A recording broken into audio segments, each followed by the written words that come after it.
Ok, ahora sí, Listo. entonces, buenas noches para todos los participantes de este ciclo de neurología. Me presento, mi nombre es Sergio Núñez, soy el actual presidente de la Sociedad Científica Estudiante de Medicina de la Universidad Internacional de Américas. Estamos en presencia del doctor José Luis Hacha, él es neurocirujano vascular, asistente del Servicio de Neurocirugía del Hospital Nacional 2 de Mayo, es asistente del Servicio Neurovascular de la Clínica Ricardo Palma, magíster en neurociencias, docente de la Universidad Nacional Mayor de San Marcos, miembro de la Sociedad Peruana de Neurocirugía, miembro de la Asociación Americana de Cirugía y Neurología. Entonces, un placer contar con tu presencia, doctor, y espero que los chicos puedan disfrutar de la misma. Perfecto, muchísimas gracias y muy buenas noches con todos ustedes, estimados alumnos. Agradezco yo a la comisión organizadora del evento por haberme invitado para participar, sobre todo conversar sobre unos aspectos relacionados a la fisiopatología de la hipertensión endocraniana.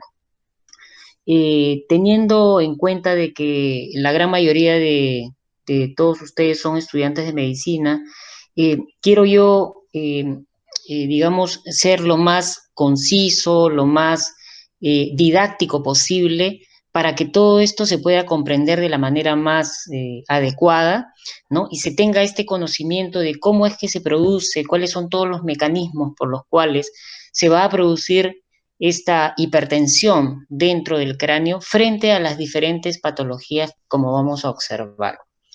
Entonces vamos a empezar la charla, primero mencionándoles que para nosotros, digamos, tener los conceptos sobre la patología de hipertensión endocraneana, fíjense que tenemos que tener en cuenta compartimentos, ¿no? Estos compartimentos intracraneales, nosotros vamos a graficarlos acá, he puesto en esta diapositiva para que ustedes tengan que, presente de que tenemos que tener un continente. Ese continente está determinado básicamente por el cráneo, ¿no? Nosotros tomamos al cráneo como una caja sólida, una caja rígida, y dentro de este continente vamos pues nosotros a tener el parénquima cerebral, el tejido vascular que está formado obviamente por arterias y por venas, y también vamos a tener como componente interno o intracraneal al líquido cefalorraquídeo. Fíjense cómo les estoy colocando acá en estas imágenes. Tenemos el continente, el cráneo básicamente, el parénquima cerebral que lo observamos aquí en esta imagen tomográfica. Esto blanco, esto hiperdenso que se ve en esta tomografía corresponde al hueso, al cráneo en sí, y todo lo que se encuentra dentro, ¿no? Corresponde al parénquima cerebral. Este parénquima cerebral eh, se dice que aproximadamente corresponde a un 80% o unos 1.400 centímetros cúbicos del volumen, ¿no? De todo lo que se encuentra dentro del cráneo. Y así también nosotros en esta imagen estamos observando las arterias y las venas que se encuentran dentro del cerebro y corresponde al 10% de todo este componente intracraneal. Y también vamos a tener en cuenta todo el líquido cefalorraquídeo que se encuentra tanto en el sistema ventricular como en las cisternas que se encuentran dentro del parénquima en sí. Entonces, eso es para que nos vayamos, digamos, entrando en la parte anatómica, ¿no? Otro concepto claro y básico que tenemos que tener en cuenta es que dentro del cráneo, la presión, como ya sabemos, está determinada tanto por el parénquima cerebral, el volumen de sangre que hay tanto a nivel arterial como en el sistema venoso y el líquido cefalorraquídeo. Fíjense esta imagen, porque la doctrina de von Roquelli nos va a decir de que dentro de todo este componente, dentro de todo este continente que es el cráneo, digamos, la presión normal va a estar determinado por ciertos volúmenes, como les he mencionado en la diapositiva anterior.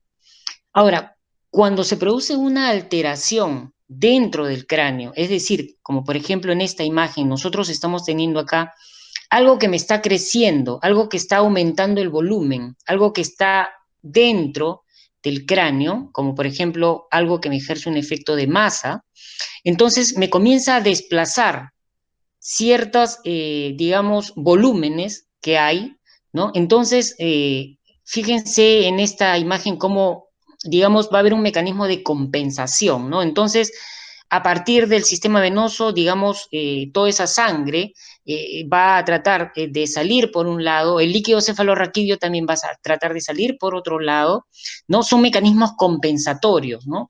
Pero va a llegar un momento de que este efecto de masa, que puede ser determinado pues por un tumor, por un hematoma, por un parásito o algo que me está creciendo dentro de la cabeza, entonces ya me está desplazando demasiado al líquido cefalorraquídeo o al sistema venoso, ¿no? Que son los mecanismos compensadores, digamos. Entonces, ya aquí me está generando una elevación, ya se vencieron los mecanismos de compensación y aquí se está produciendo ya una elevación de la presión intracraneal.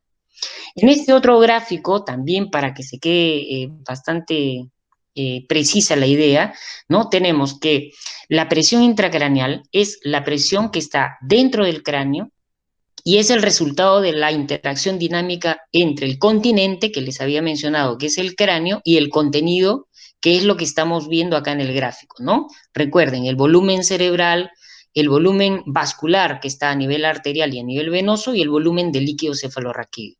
Como habíamos mencionado aquí, el parénquima cerebral constituye cerca del 80%, el componente vascular el 10% y el componente de líquido cefalorraquídeo también un componente un poco menor en 150 centímetros cúbicos, que puede ser variable, ¿no?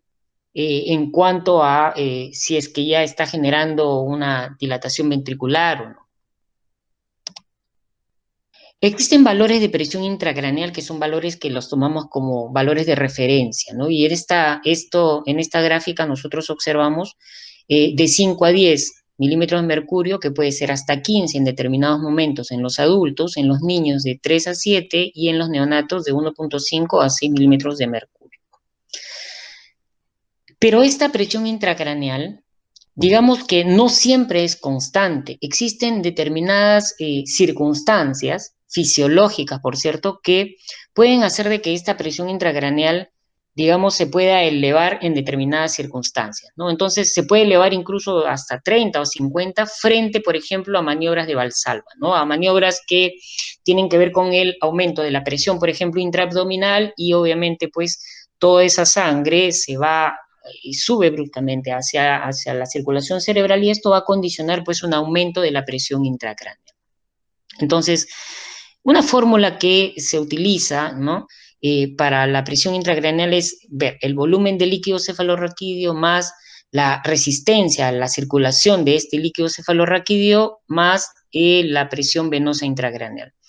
En esta imagen ustedes están observando, se las puse para que vean de que a nivel intracraneal, intracerebral, pueden existir lesiones que pueden condicionar un crecimiento y una obstrucción, sobre todo, por ejemplo, a nivel ventricular, ¿no?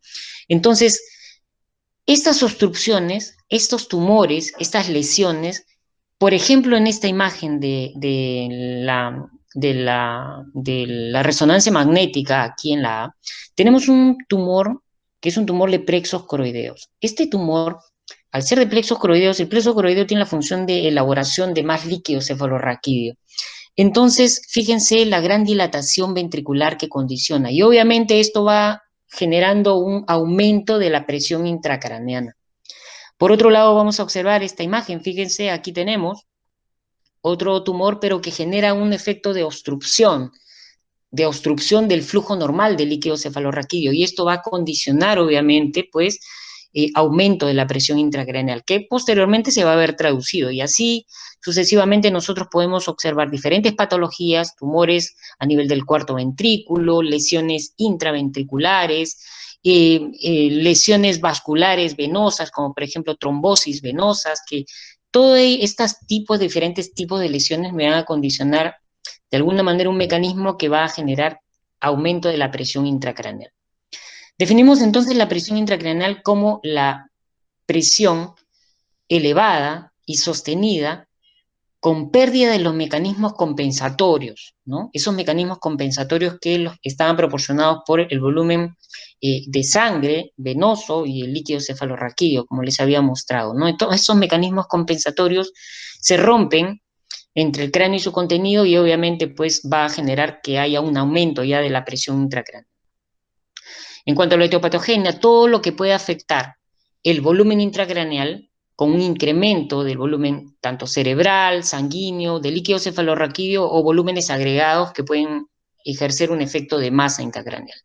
Seguimos con las imágenes, que es, por cierto, lo mejor que digamos, nosotros podemos tener en cuenta. Fíjense, estas son imágenes de resonancia magnética en diferentes cortes axial, coronales, donde podemos observar un tumor, una lesión, algo que está creciendo dentro de la masa encefálica, y esto me va condicionando edema perilesional, y esto a su vez está generando un efecto de masa, un efecto de compresión. Observen cómo va desplazando, ¿sí?, la línea media hacia el otro lado y va generando estos efectos de herniación, estos síndromes de herniación clínicamente en el paciente, ¿no? Entonces, estos tumores van creciendo, van generando edema, van generando hipertensión endocraneana. Aquí les traigo una muestra de cuáles son las diferentes causas, ¿no?, que van a condicionar hipertensión endocraneana. A nivel parenquimal tenemos contusiones, llámese producidas por trauma, hemorragias, isquemias, neoplasias, encefalitis, cerebritis, meningitis, en el contexto de fenómenos inflamatorios o infecciosos del sistema nervioso central. También los trastornos electrolíticos, como por ejemplo la hiponatremia, fenómenos que se producen inflamatorios post-radiación o la formación de abscesos cerebrales.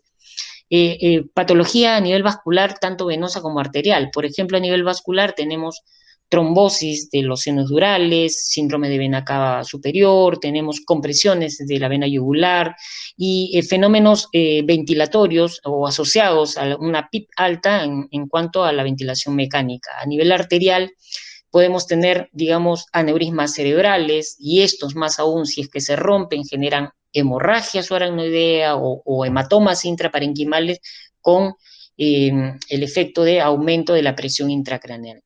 Podemos tener fenómenos de envenenamiento por monóxido de carbono, fenómenos como convulsiones, hipercarbia, hipertensión maligna, anestésicos inhalatorios, fenómenos de hipoxia, diferentes circunstancias que van a hacer que se edematice el cerebro y que genere hipertensión endocraneana. Que tengan que ver con el líquido cefalorraquídeo, por ejemplo, hidrocefalias, pseudotumor cerebri, quistes aracnoideos, neoplasias sobre todo que involucren, como les mostré, el plexo coroideo, o cuando ya las personas o los pacientes tienen por algún problema de hidrocefalia, se les coloca una derivación ventrículo-peritoneal, entonces, y hacen una disfunción de este sistema, también, obviamente, mayor acumulación de líquido cefalorraquídeo y obviamente mayor hipertensión endocraneana, ¿no? Entonces, diferentes fenómenos médicos van a poder condicionar la hipertensión endocraneana. Desde el punto de vista ya más fisiológico, tenemos que tener estos conceptos claros. Fíjense, yo les había mostrado unos gráficos para tener el concepto de la doctrina de Monro-Kelly. Entonces, fíjense, cuando nosotros acá en este gráfico tenemos aquí el volumen intracraneal y la presión intracraneal. Y cuando el líquido cefalorraquídeo y la sangre pueden modificarse, fíjense, aquí vamos aumentando el volumen intracraneal, pero no va aumentando la presión intracraneal. ¿Por qué? Porque existe un mecanismo de compliance a nivel cerebral, ¿no? Pero esto llega hasta un cierto punto, ¿no?, en que ya pequeños cambios de volumen se van a asociar ya a cambios en la presión, ¿no? Porque existen estos fenómenos de compliance que me van a, digamos, a tolerar, vamos a tener este fenómeno de tolerancia hasta que se llegan a vencer ya estos sistemas y comienza a haber ya el aumento de la presión intracraneal, ¿no? Estos fenómenos, como por ejemplo que el líquido cefalorraquídeo puede desplazarse hacia el canal espinal y obviamente ejercer un mecanismo de compensación. Tenemos que tener en cuenta el concepto de elastancia o de resistencia, ¿no? Y esto tiene que ver con que el incremento en la presión intracraneal por la adición de un volumen intracraneal en un punto de la curva de volumen-presión, ¿no? Entonces, esto va a estar justo en la fase 2, como la vamos a ver en la siguiente diapositiva.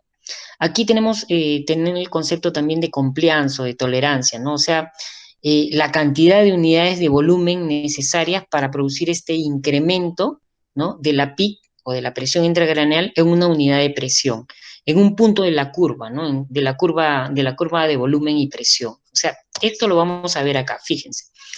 En esta curva nosotros vamos a observar una fase, que es la fase 1.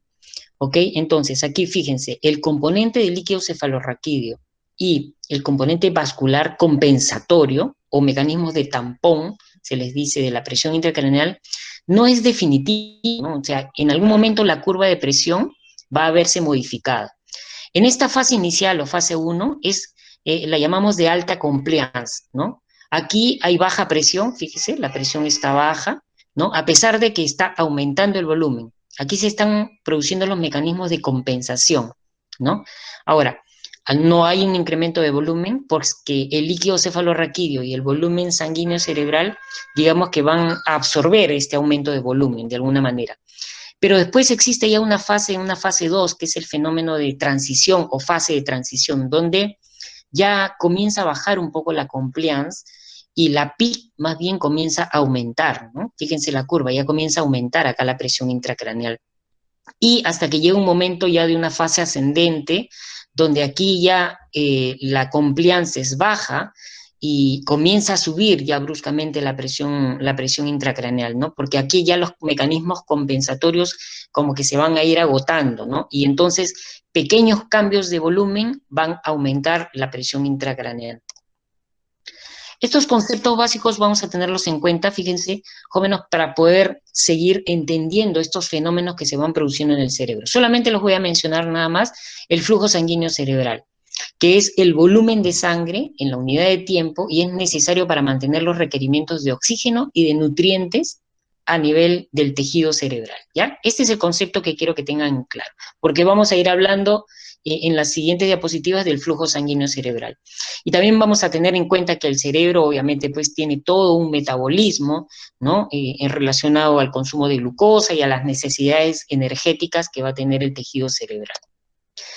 Existen unos fenómenos que se denominan fenómenos de autorregulación cerebral. Estos fenómenos de autorregulación tienen que ver con los fenómenos de adaptabilidad del lecho arteriolar cerebral, ¿no?, que se van a, digamos, a ir modificando con el fin de mantener una perfusión sanguínea adecuada, ¿ya?, que le va a permitir el aporte adecuado de oxígeno al tejido y llevar obviamente los nutrientes necesarios para el metabolismo cerebral. Ahora, estos mecanismos de autorregulación cerebral tienen diferentes teorías. Se habla de diferentes mecanismos, ¿no? Mecanismos metabólicos, miogénicos, químicos, que tienen que ver con la viscosidad sanguínea y mecanismos neurales. En cuanto a la teoría neurogénica, ¿qué es lo que nos dice esta teoría? Nos dice de que este flujo sanguíneo cerebral es controlado básicamente por inervación colinérgica, ¿ya? E inervación adrenérgica también, básicamente del músculo liso vascular. Entonces, ¿qué es lo que sucede con estos cambios o estos fenómenos? Cuando la presión de perfusión cerebral, por ejemplo, baja, ¿no?, a menos de 60 milímetros de mercurio, entonces digamos, este flujo sanguíneo, ¿no?, este flujo sanguíneo cerebral se hace ya insuficiente, ¿no? Obviamente, pues no llega la cantidad de sangre suficiente, no va a llegar la cantidad de oxígeno suficiente a este tejido y obviamente estos mecanismos me van a llevar pues a hipoxia e isquemia cerebral. Todo ello porque se ha producido una disminución de la presión de perfusión cerebral. Por eso es necesario mantener una adecuada irrigación en el cerebro. No puede bajar la irrigación. Por otro lado, también tenemos estos fenómenos de cuando se produce una presión de perfusión mayor de 150 milímetros de mercurio. Entonces, aquí el flujo sanguíneo cerebral aumenta rápidamente, ¿no? Y esto genera una congestión vascular a nivel cerebral y puede llegar a tener fenómenos de ruptura de la barrera hematoencefálica y consiguiente edema cerebral. Ya, eso lo vamos a ver más adelante también. Entonces, estos límites, digamos, de autorregulación se van a ir modificando por el tono vascular, básicamente, proporcionado por, digamos, esta inervación colinérgica y adrenérgica del músculo vascular, ¿no? Entonces, aquí nosotros estamos presentándole esta es una, digamos, es una curva de la autorregulación, que puede ser desviada tanto hacia la izquierda, permitiendo valores de flujo sanguíneo cerebral más bajos, o desviarse hacia la derecha, permitiendo una mayor presión de perfusión cerebral sin causar necesariamente una elevación repentina del flujo sanguíneo cerebral. Lo vamos a ir viendo por partes. Esta es la otra teoría. Fíjense, todos estos mecanismos, ¿no? Ustedes ya deben recordar, ¿no? De las ciencias básicas, cómo es que está formado, pues, una membrana celular, en este caso una bicapa lipídica, con proteínas transmembranas, con canales iónicos, entonces, y todos los mecanismos de segundos mensajeros que se van a producir o se van a activar frente a los diferentes estímulos, ¿no? Que se van a producir dentro en el citoplasma de todas las células. Entonces, esta teoría miogénica nos habla pues de que hay una autorregulación cerebral, pero por mecanismos básicamente del estímulo directo del músculo liso vascular. ¿Qué es lo que pasa acá? Se van a producir también pues estos estímulos a nivel de la pared, ¿sí? A nivel endotelial. Esto se va a transmitir al músculo liso de la pared arterial, y obviamente se va a producir estos cambios, digamos, mecánicos, ¿no? Tanto de vasoconstricción o de vasodilatación a nivel vascular. Entonces, ¿qué pasa si nosotros, como les había mencionado, tenemos una presión de perfusión cerebral baja, ¿no? Menor de 50, menor de 60? Entonces, esto va a hacer de que no haya mucho flujo sanguíneo que llegue al cerebro, o sea, hay una disminución del flujo sanguíneo cerebral, y esto obviamente va a llevar a fenómenos de isquemia o de hipoxia cerebral. Por otro lado, si nosotros tenemos un aumento pues de la presión de perfusión cerebral, obviamente ya les había dicho de que aumenta el flujo sanguíneo rápidamente a nivel cerebral, y esto finalmente me va a desencadenar un edema cerebral. En cuanto a la teoría metabólica, ¿no? Nos habla que este flujo sanguíneo cerebral es básicamente sensible a los cambios de la presión arterial de dióxido de CO2, ¿no? Entonces, cuando nosotros estamos frente a estados de hipocapnia, ¿qué es lo que se va a producir? Se va a producir una vasoconstricción cerebral. Y obviamente esto me va a llevar a disminución del volumen sanguíneo cerebral y obviamente disminución de la presión intracraneal. Pero ¿qué pasa cuando tenemos estos fenómenos de hipercapnia, ¿no? Entonces, estos fenómenos de hipercapnia me van a llevar a una vasodilatación, aumento del flujo sanguíneo cerebral y aumento de la presión intracraneal. Entonces, por eso es que tenemos que tener mucho cuidado frente a los pacientes y al manejo, sobre todo, de la hipertensión endocraniana en los pacientes cuando están en estado neurocrítico. En cuanto a la teoría de la viscosidad sanguínea, vamos a tener en cuenta acá el hematocrito, ¿no? La cantidad o concentración de glóbulos rojos en la sangre. A mayor cantidad, mayor hematocrito, mayor viscosidad sanguínea, y obviamente una reducción o una disminución del flujo sanguíneo a nivel cerebral. Y esto me va a llevar pues a una disminución del aporte de oxígeno con nutrientes a nivel del tejido cerebral. Si disminuye el hematocrito, obviamente hay menos viscosidad y aumenta el flujo sanguíneo cerebral. Existen diferentes fenómenos inflamatorios y fenómenos que se van a producir debido a estos mecanismos alterados a nivel cerebral, ¿no?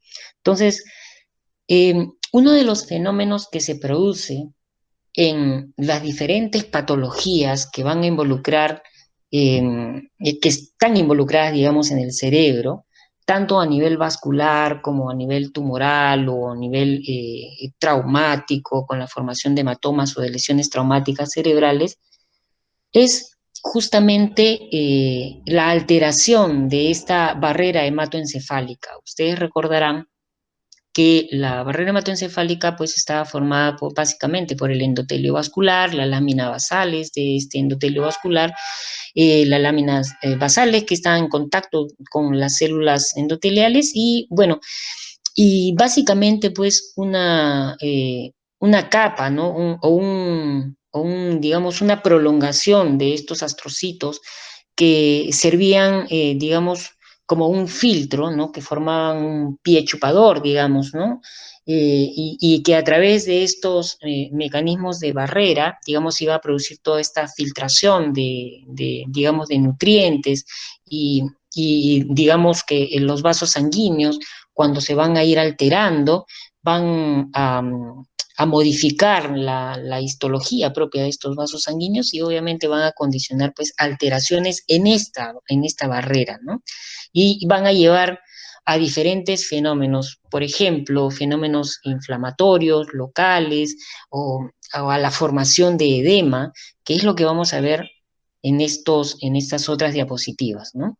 Cuando se producen alteraciones, por ejemplo, vasculares, ¿no? Con estos fenómenos de obstrucción o de vasoconstricción a nivel cerebral, se va a producir pues toda una serie de mecanismos o se van a desencadenar o activar toda una serie de mecanismos inflamatorios a nivel endotelial que van a llevar finalmente a la alteración de estas uniones estrechas que existen a nivel endotelial y entonces se van a aperturar todos estos mecanismos, tanto inflamatorios como mecanismos de formación de edema a nivel del tejido cerebral.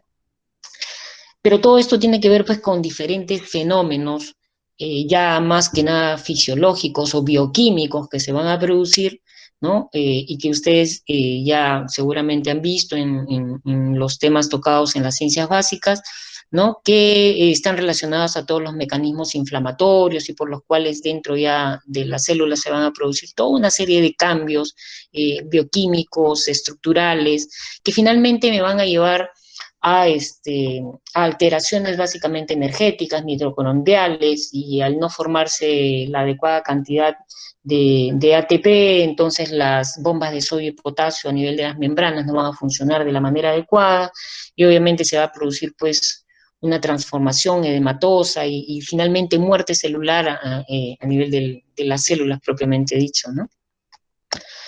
Estos fenómenos que se van a ver en estas barreras, en esta barrera hematoencefálica en sí, que aquí les estoy mostrando, ¿no? Que cómo está formada directamente o anatómicamente, ¿ya? Entonces, todos estos mecanismos o todas estas alteraciones fisiopatológicas van a generar finalmente de que las diferentes lesiones, llámese vasculares en los casos de isquemias cerebrales o tumorales, expansivas o hemorrágicas, me van a llevar a una alteración de estos mecanismos y me van a condicionar aumento de los volúmenes intracraneales, finalmente me van a condicionar hipertensión endocraneal. Aquí les traigo, por ejemplo, ¿no? Este mecanismo para que ustedes vean que los fenómenos que me van a condicionar isquemia me van a llevar a disminución del oxígeno, disminución del ATP o de la formación energética. Obviamente esto me va a condicionar un aumento de este neurotransmisor excitatorio, el glutamato, que me va a estimular a estos diferentes receptores, N-metilaspartato, AMPA, cainato, y finalmente van a generar pues aumento del calcio intracitoplasmático y desencadenar toda una serie de mecanismos que finalmente me van a llevar a la muerte neuronal. ¿Okay? Todos estos mecanismos que hemos estado mencionando, inflamatorios, de alteraciones de la barrera hematoencefálica, estos mecanismos de muerte celular, todo esto se va a ver incluso reflejado en los estudios de imágenes que nosotros vamos a utilizar. Y acá les pongo una secuencia, por ejemplo, ¿no? ¿Cómo es que en este caso, que fíjense, estas son imágenes en serie de una tomografía cerebral, pero que aquí se ha producido una obstrucción de una arteria, en este caso la arteria cerebral media, ¿no? Y cómo, fíjense, me va generando estas zonas de hipodensidad que se van a ir viendo a nivel córtico y subcortical en el lado derecho de esta tomografía y que se van a evidenciar con estas zonas más oscuras, ¿no? Que corresponden al territorio de la arteria cerebral media, que finalmente me van a llevar a un infarto cerebral, ¿no? Condicionándome edema cerebral y que posteriormente va a seguir generando hipertensión endocraniana porque me van a generar ya un edema con desplazamiento de la línea media, ¿ya? Y todo, fíjense, con los mecanismos biomoleculares que hemos estado mencionando. En este otro ejemplo, en esta otra imagen, yo les voy a mostrar cómo es que se va a producir, por ejemplo, la obstrucción de una arteria, en este caso la arteria cerebral media, y mediante los diferentes estudios, en este caso un estudio de angiotomografía. Aquí les muestro cómo se produce la obstrucción, ¿sí? No hay un adecuado ya pasaje de sangre como en el otro lado, y nosotros vamos a poder evidenciar en la resonancia magnética cómo estos mecanismos proinflamatorios, cómo estos mecanismos de formación de edema, de ruptura celular, me van a condicionar la formación de edema cerebral. El edema cerebral, fíjense, aquí tenemos una imagen donde tenemos la barrera hematoencefálica, que ya habíamos mencionado que estaba formada pues, por estas células endoteliales, ¿no?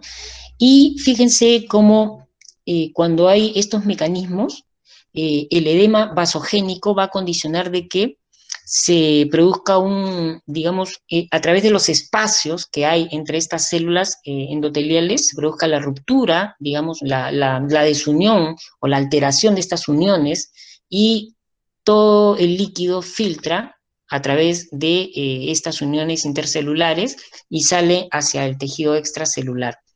Esto es el fenómeno de edema o fenómeno vasogénico, que está involucrado este tipo de mecanismo. Pero por otro lado tenemos un edema de tipo citotóxico, y es aquí donde lo que estaría involucrado es justamente el edema, pero ya de estas células, ¿no? que corresponden a los ostrocitos, estas células que están asociados a la barrera hematoencefálica, ¿no?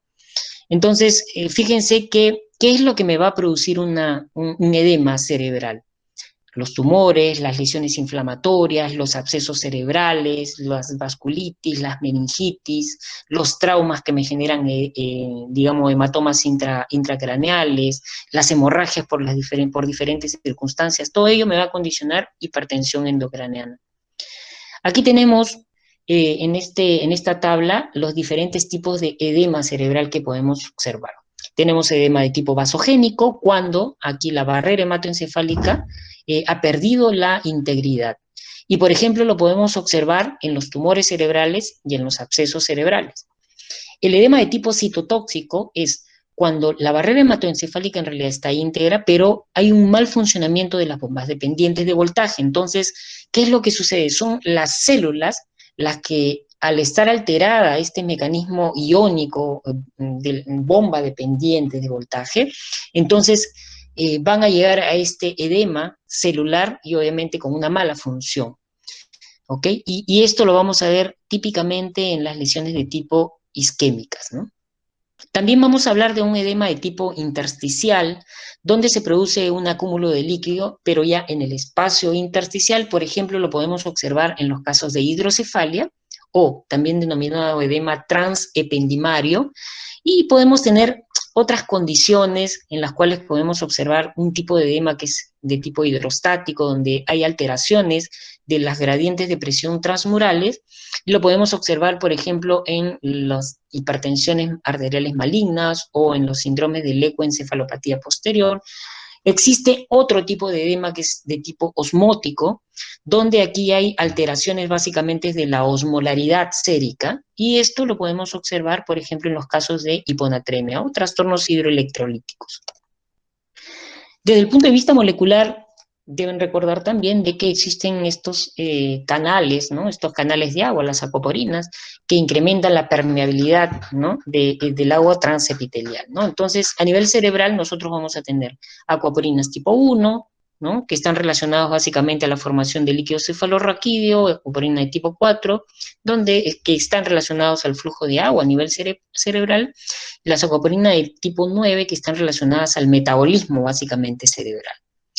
Aquí yo les he puesto unas imágenes, ¿sí? Para que vean los diferentes tipos de edema y cómo también se va a manifestar radiológicamente, ¿no? El edema vasogénico ya hemos visto, donde aquí lo que se afecta es la barrera hematoencefálica, ¿no? Y básicamente tiene relación con la afectación de la sustancia blanca, y es así como se observa. Es un tipo de edema que característico, es un edema que le llamamos en forma de dedos de guante, ¿no? Porque es un edema básicamente de la sustancia blanca que emite como unas digitaciones, ¿ok? Básicamente lo vamos a observar en tumores, en traumas, en infecciones.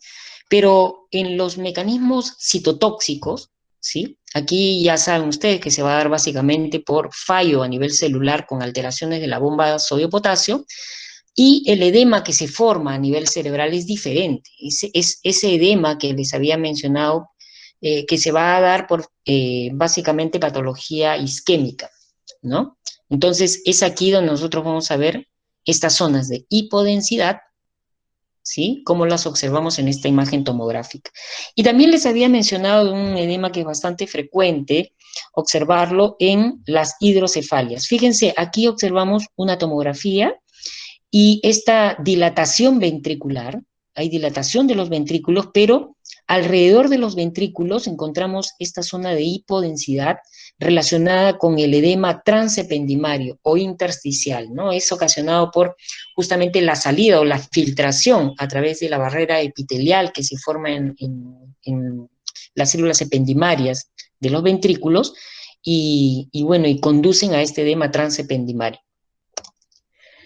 Esto es más de lo mismo que quería explicarle acerca pues, de los diferentes tipos de edema. Ya hemos mencionado el edema vasogénico, ¿no? Que está relacionado con la alteración básicamente de la barrera hematoencefálica, al edema citotóxico, que es básicamente por alteraciones de los canales relacionados a la alteración de la bomba de sodio-potasio a nivel celular en los astrocitos, que obviamente van a condicionar a una destrucción celular, y al edema básicamente transependimario producido por esta filtración desde el sistema ventricular hacia el intersticio. En estas imágenes quiero que ustedes observen, ¿sí?, cómo es que las diferentes lesiones a nivel cerebral nos van a producir esta hipertensión endocraniana. Esta tomografía que ustedes están observando aquí, fíjense, corresponde a un aneurisma cerebral roto, corresponde a hemorragia subaracnoidea. Esto blanco, esto hiperdenso que se observa aquí, que se introduce hasta la cisterna interhemisférica, que se introduce este sangrado hacia el valle silviano del lado izquierdo, del lado derecho, fíjense con un componente de un pequeño hematoma, incluso a nivel del valle silviano del lado derecho, más periférico, y sangrado que se da sobre todo en las cisternas, que normalmente deben estar llenas de líquido cefalorraquídeo. Aquí esto ya está lleno de sangre, ¿no? Entonces, ¿recuerdan ustedes lo que les mencionaba en las primeras diapositivas? Nosotros, dentro del cráneo, tenemos el componente cerebral, tenemos el componente vascular, arterial y venoso, y tenemos el componente de líquido cefalorraquídeo. Si uno de estos se ve vulnerado, obviamente va a generar una mayor presión, un mayor espacio y condicionar hipertensión endocraniana. En este caso, se ha roto una arteria, la primera posibilidad es que sea un aneurisma cerebral roto, y toda esa sangre se vuelca hacia el espacio, hacia las cisternas, ¿no? Hacia las cisternas, en este caso de la base, las cisternas peritroncales, y va a condicionar hipertensión endocraniana. Esto lo vamos a observar aquí con edema del parénquima cerebral. Fíjense, esto genera un efecto de masa, un efecto de compresión sobre el tronco cerebral que también se ve edematizado y se ve oscuro, ¿no? Con zona de hipodensidad. En esta otra imagen tomográfica nosotros vamos a observar un gran tumor, una gran lesión. Hay un crecimiento, una lesión expansiva en el cerebro. Esto probablemente sea un glioma de alto grado, tiene características de malignidad y me está condicionando edema, sobre todo edema perilesional, ¿ya? Y ello me condiciona hipertensión endocraniana. Esto me está generando que el cerebro se desplace hacia el otro lado. Esta es la línea media cerebral.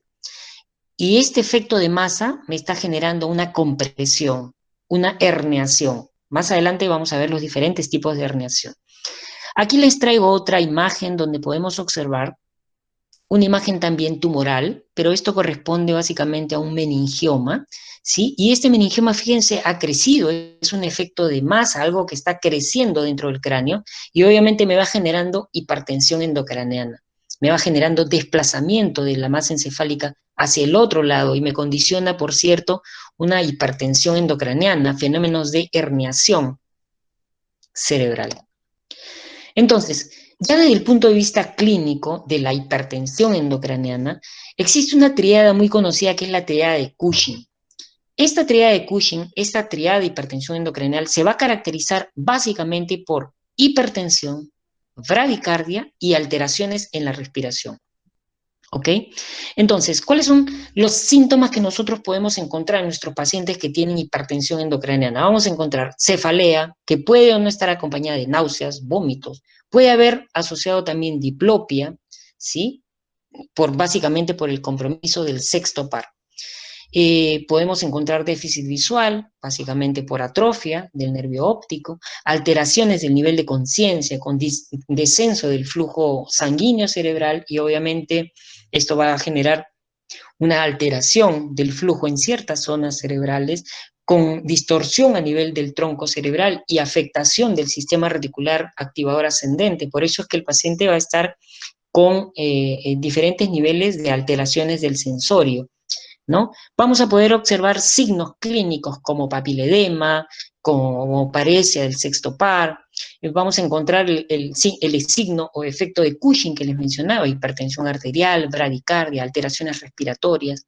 Ahora, en los niños puede haber un aumento de la tensión de la fontanela, porque recuerden que los niños pequeñitos, aún el cráneo no se ha fusionado, no se ha cerrado totalmente, entonces va creciendo, digamos, el cerebro, va creciendo los ventrículos en los casos de hidrocefalia y va condicionando la apertura, ¿no? Y tensión de la fontanela, por aumento básicamente del perímetro craneal.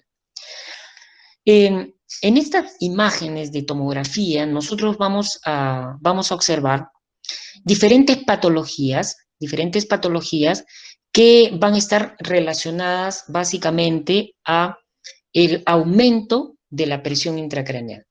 Y fíjense, solamente quiero tocarles esto. Esta es una imagen tomográfica que nos muestra un hematoma epidural, producido por un trauma probablemente, que condiciona una fractura en el cráneo y una hemorragia epidural por lesión de una de las arterias del cerebro.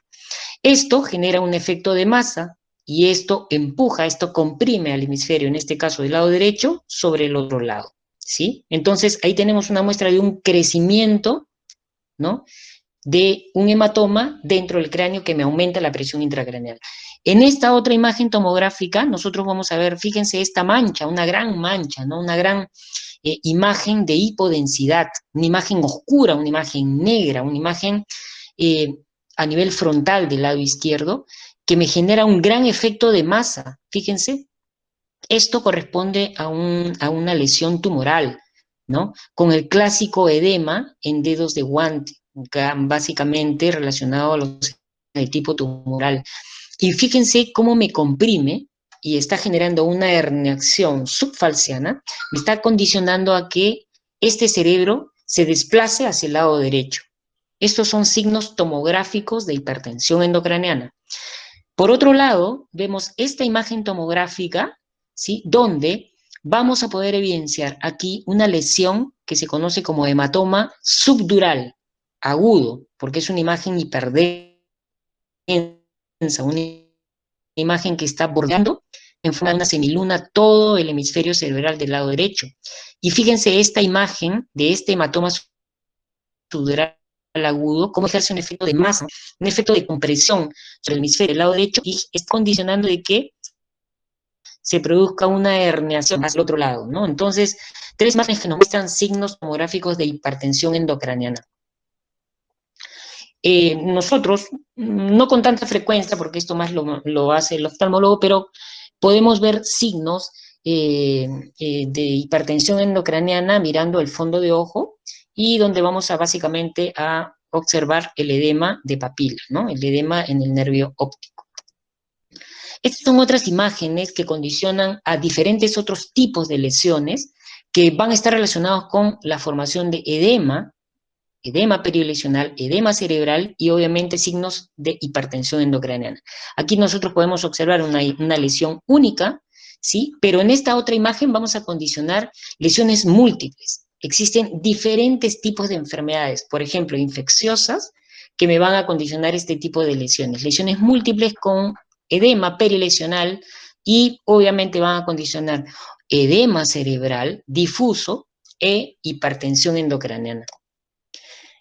En estas otras imágenes vamos a observar lesiones quísticas, fíjense, básicamente producidas por cisticercos o parásitos que se encuentran localizados en el cerebro, ¿no? Con imágenes múltiples que van a condicionar también edema y signos clínicos de hipertensión endocraneana.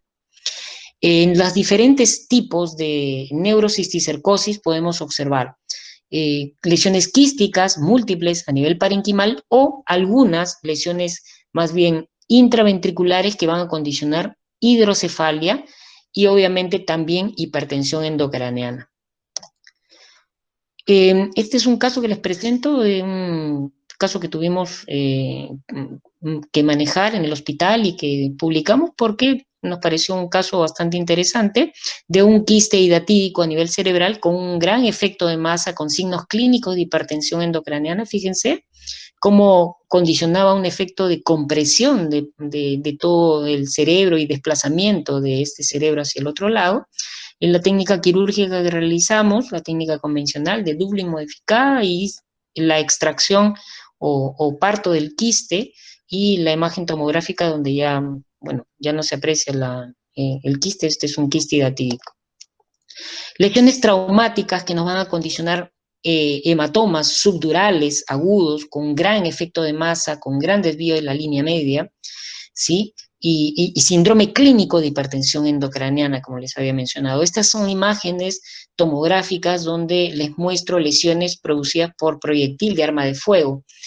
Los traumas penetrantes del cráneo van a condicionar hematomas, van a condicionar lesiones por edema, ¿sí? Y estos efectos del trauma van a generar mucho edema cerebral, mucha o ruptura tanto de tejido, de parénquima y de lesiones vasculares que me van a condicionar hipertensión endocraneana. En estas otras imágenes nosotros podemos observar otro tipo de lesiones, como por ejemplo, este es un hematoma subdural, pero ya más cronificado, ¿no? Los hematomas subdurales agudos, como los que le mostré anteriormente, son mucho más blancos, digamos, son más hiperdensos, porque es así como se ve la sangre aguda, pero en este caso ya el hematoma ha pasado algunos días, entonces ya está en fase de licuefacción el hematoma y ya se está formando un hematoma más cronificado, ¿no? Por eso es que vemos otras densidades a nivel intracraneal y que me están ejerciendo un efecto de masa y de compresión del hemisferio del lado derecho sobre el lado izquierdo. Y así podemos observar diferentes otras imágenes de lesiones, en este caso una lesión tumoral, quística, con edema perilesional, en este caso también con un gran efecto de masa, fíjense cómo van creciendo estas lesiones tumorales y me van a condicionar hipertensión endocraneana. Nosotros vamos a poder monitorizar ya en la unidad de cuidados intensivos neurocríticos, podemos hacer el monitoreo de la presión intracraneana. Y tenemos indicaciones para poder hacer esta medición de la presión intracraneana. Jóvenes, les voy a pedir solamente unos segundos, por favor. Disculpen la molestia. Un momento.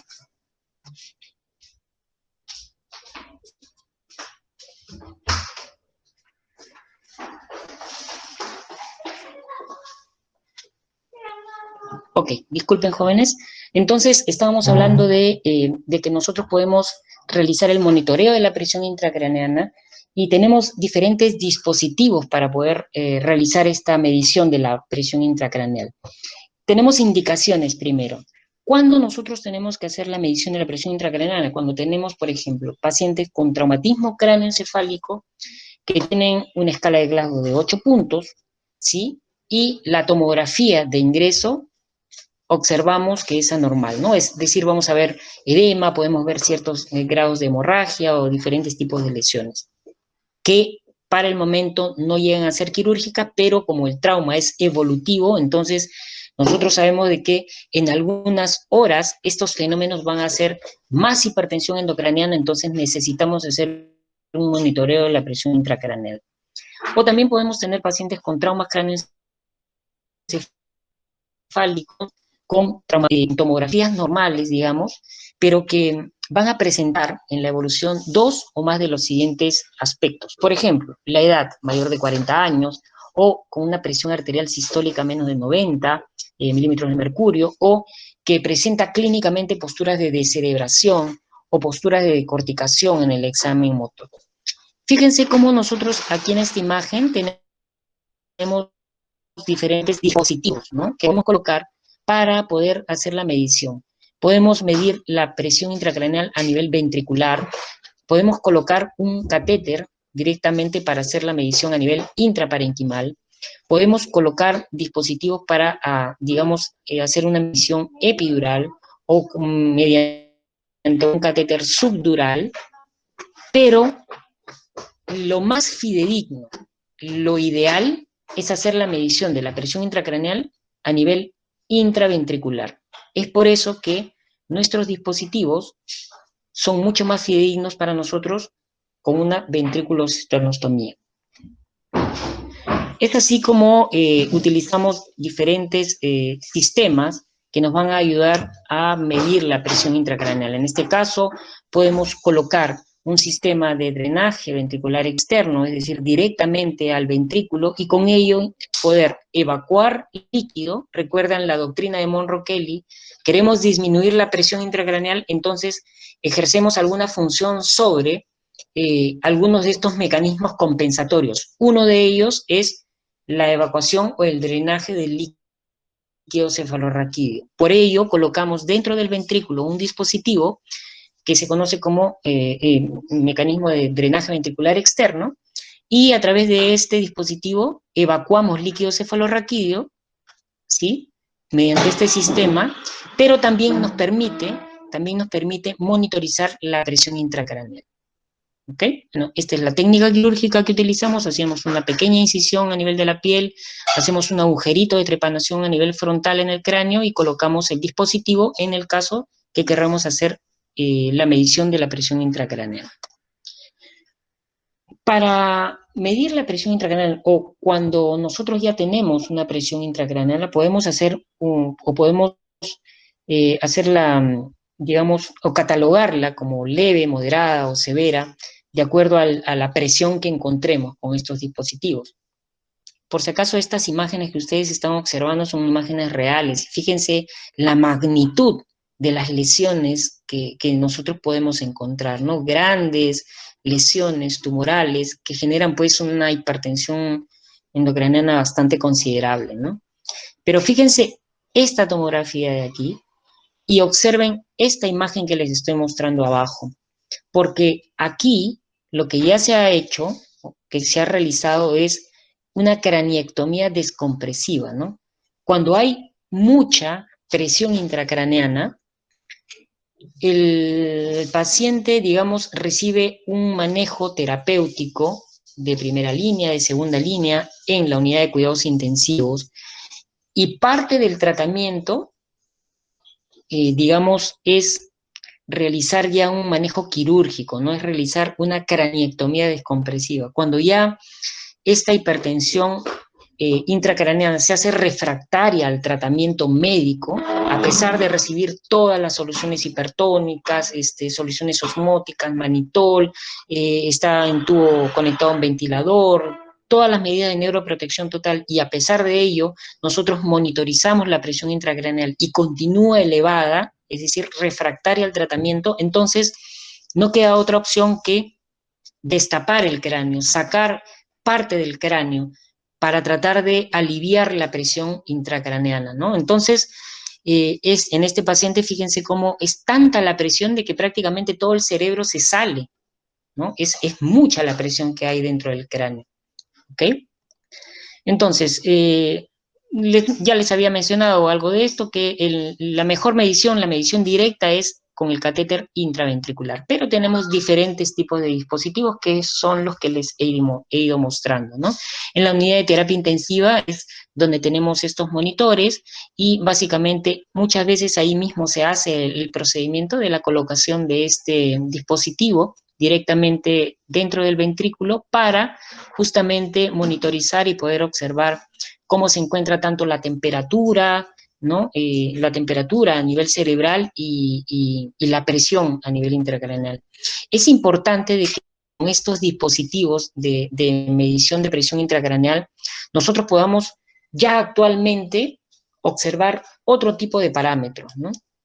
Nosotros también vamos a tener, digamos, otra manera de poder valorar, sobre todo la parte vascular, ¿no? Y es a través del Doppler transcraneal, que nos va a servir justamente para valorar cómo es que se encuentra el flujo sanguíneo a nivel cerebral y cómo es que se está comportando esta dinámica dentro del cerebro. Estos mecanismos, digamos, eh, autorregulatorios, estos mecanismos del flujo sanguíneo cerebral, nos van a ir proporcionando ya con los estudios de imágenes y actualmente con los estudios del metabolismo a nivel cerebral, nos van a ir permitiendo valorar cómo es que se va, digamos, evolucionando, cómo está la evolución en cuanto digamos, a estas lesiones que me van a condicionar hipertensión endocraniana.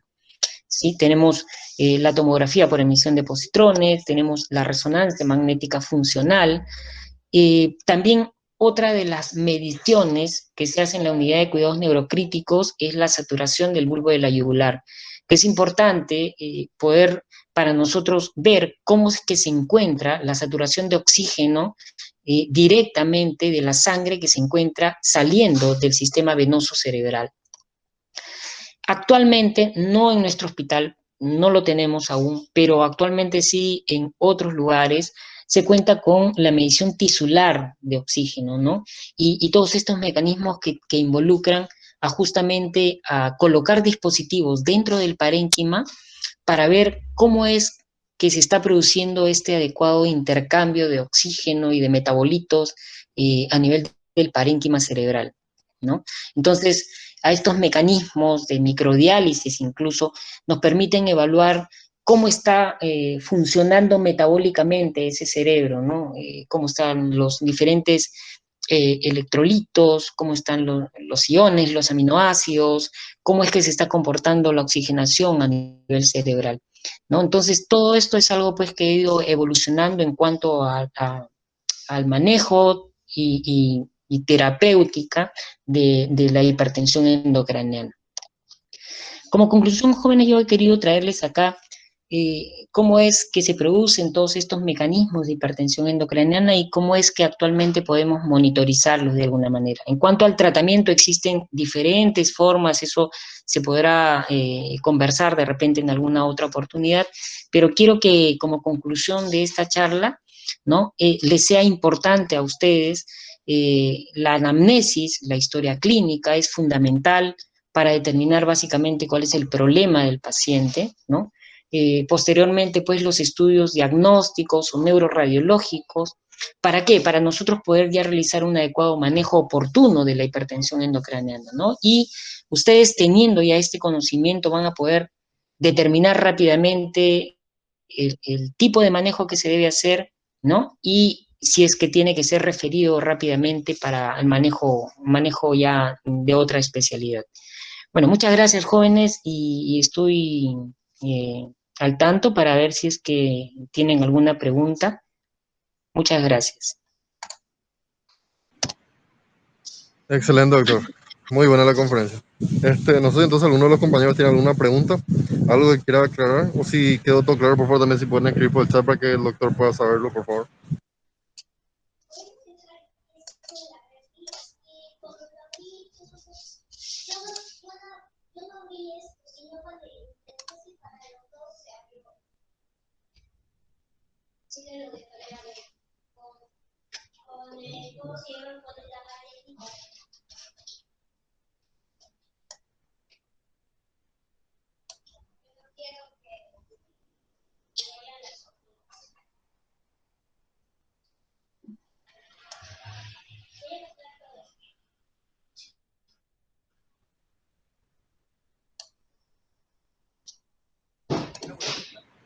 Ok,